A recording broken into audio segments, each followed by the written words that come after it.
இங்க விஜயுமே காவேரியை பார்த்து நீ வந்தே அவனு காவேரிக்கு என் கூட வந்துரு அப்படின்ற மாதிரி பயங்கரமா வந்து சத்தம் போட்டுட்டு இருக்காங்க. இதை பார்த்துட்டு இருக்கிற காவேரிக்குமே இந்த விஷயத்த பார்த்து விஜய் நம்ம மேல உண்மையான அன்பு வச்சிருக்காரு, அது நமக்கு தெளிவா புரியுது. ஆனா எதுக்காக நம்ம வீட்டுல இப்படி அலோவ் பண்ண மாட்டேறாங்கன்னு சொல்லிட்டு அவங்களுமே இந்த பக்கம் விஜய் கிட்ட போறாங்க.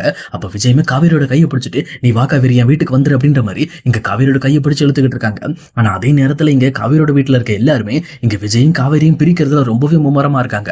அதே நேரம் குமரனுமே இந்த பக்கம் விஜய கையிடும் முதல்ல இவ்வளவு தைரியம் இருந்தா காவேரி கையை பிடிப்பு அப்படின்னு சொல்லி ரொம்பவுமே கோவப்படுறாங்க. அப்ப கரெக்டா குறுக்க வந்த காவேரியோட அம்மாவுமே இந்த பக்கம் விஜயோட கையை தட்டி விட்டுட்டு இதுக்கு மேல இந்த மாதிரி வந்து நீ காவேரியை கூட்டிட்டு போய் அவளோட வாழ்க்கையை நீ வீணாக்கலான்னு பாக்குறியா, நீ ஏற்கனவே அழிச்சதெல்லாம் பத்தாதா அப்படின்ற மாதிரி இந்த பக்கம் கேட்டுட்டு இருக்காங்க. இவங்க இப்படி பேசிட்டு இருக்கும் போது கரெக்டா அங்கிருந்து வெண்ணிலாவுமே வேகமா ஓடி வந்து இந்த பக்கம் விஜயோட கையை பிடிச்சு இழுக்கிறாங்க. இதை பார்த்து விஜய்க்கு என்ன பண்றதுன்னு தெரியல.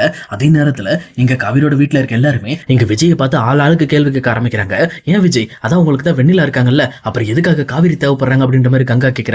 அப்ப இன்னொரு பக்கம் பக்கத்துல இருக்கிற குமரன் இருந்துகிட்டு பண்றதெல்லாம் பண்ணிட்டு நீ நல்ல மாதிரி நடிக்கிறியாடா எங்க கிட்ட, நீ பண்ண தப்பு எல்லாமே வெளியில வந்ததுக்கு அப்புறம் ஒண்ணுமே தெரியாத மாதிரி நல்லவேன்ற மாதிரி காவேரியை வீட்டுக்கு கூட்டிட்டு போறதுக்கு ட்ரை பண்றியா அப்படின்ற மாதிரி எல்லாருமே இந்த பக்கம் வந்து விஜயை கார்னர் பண்றாங்க. அதே நேரத்துல இங்க காவேரியோட அம்மாவுமே எந்த ஒரு காரணத்தை கொண்டு என் பொண்ணு இதுக்கு மேல உங்ககிட்ட நான் சேரவே விட மாட்டேன் அப்படின்ற மாதிரி ரொம்பவுமே கோபத்தோட இந்த பக்கம் விஜய் கிட்ட சொல்லிட்டு காவேரி உள்ள எடுத்துட்டு போயிட்டு இருக்காங்க.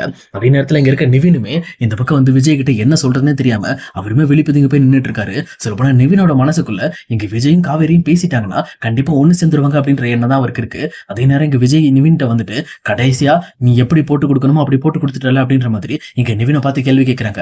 அப்ப நிவினுமே இங்க பாருங்க விஜய், இவ்வளவு பெரிய பிரச்சனைக்கு நான் காரணம் கிடையாது, யமுனா தான் காரணம். சொல்ல போனா இந்த விஷயத்தை பத்தி டைரியில இருக்கிறத அவ பார்த்துட்டா அதுக்கு பிறகு வேற வழி இல்லாம உண்மையை சொல்ற மாதிரி ஆயிடுச்சு. ஆனா அவ இவ்வளவு பெரிய பிரச்சனை பண்ணுவான்னு எனக்கு தெரியாது. அவ இங்க வந்து இவ்வளவு பெரிய பிரச்சனை பண்ணனாலதான் உங்களோட வாழ்க்கை பாதிக்கப்பட்டுச்சு. பட் ஆனா இதுக்கு எனக்கு எந்த சம்பந்தம் இல்லை அப்படின்ற மாதிரி சொல்றாங்க. ஆனா இதை கேட்டுட்டு இருக்க விஜயுமே அப்ப நான் சொன்ன முக்கியமான விஷயத்த நீ சொல்லிருக்கலாம்ல, நான் காவேரியை லவ் பண்ணிட்டு இருக்க அப்படிங்கிற விஷயத்த நீ சொல்ல வேண்டியதானே அப்படின்னு சொல்லி கேட்கிறாங்க.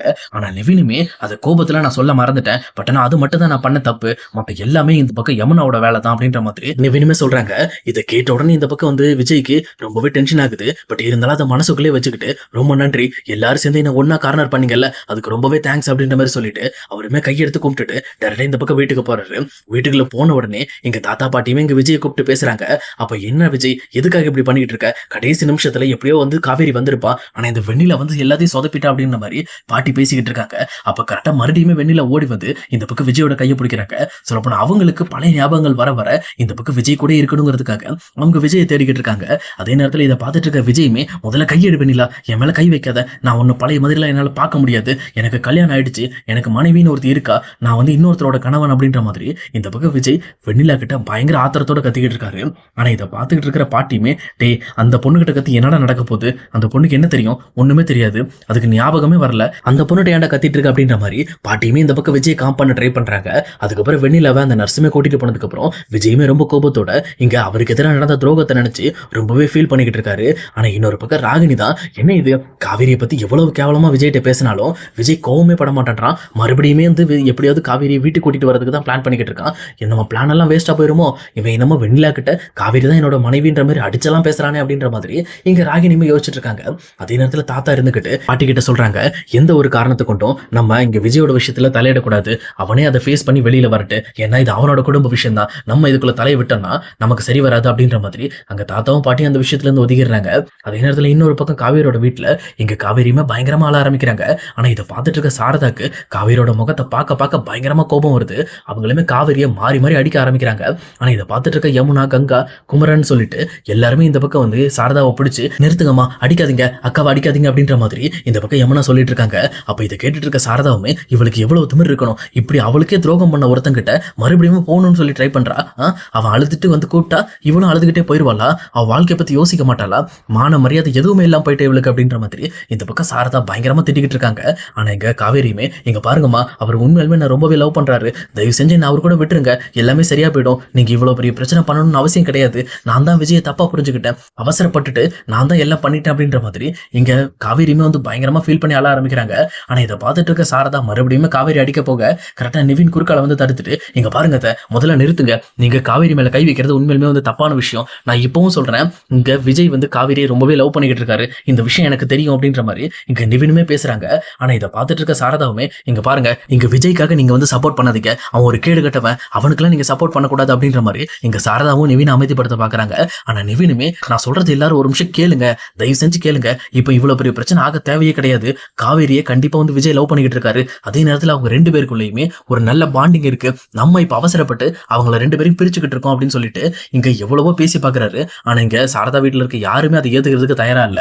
இன்னொரு பக்கம் யமுனா வேற குறுக்க வந்து இல்ல இதுக்கு மேல அப்படிப்பட்ட ஒரு கேடு கட்டவன்ட்ட எங்க அக்கா வாழவே கூடாது அப்படின்ற மாதிரி இங்க காவேரியும் விஜயும் பிரிக்கிறதுக்காக தான் அவங்க பேசிக்கிட்டு இருக்காங்க. இன்னொரு பக்கம் சாரதாவுமே இல்ல தம்பி நீங்க சொன்னது எல்லாமே சரியாவே இருந்தாலும் என்னால இந்த விஷயத்தை ஏத்துக்க முடியாது. ஏன்னா எங்க வீட்டுல இருக்கிற இவ இவ்வளவு பெரிய தப்பு பண்ணிருக்கா. இந்த தப்புக்கு தண்டனை இவளுக்கு கொடுத்த மாதிரி இருக்கட்டு. கண்டிப்பா அவ விஜய் பிரிஞ்சுதான் இருக்கணும். இனிமேல் அவங்க கூட சேரக்கூடாது அப்படின்ற மாதிரி இங்க ஒரே முடிவா சாரதாவும் எடுத்துறாங்க. இதுக்கு மேல யாராலும் எதுவும் பேச முடியல.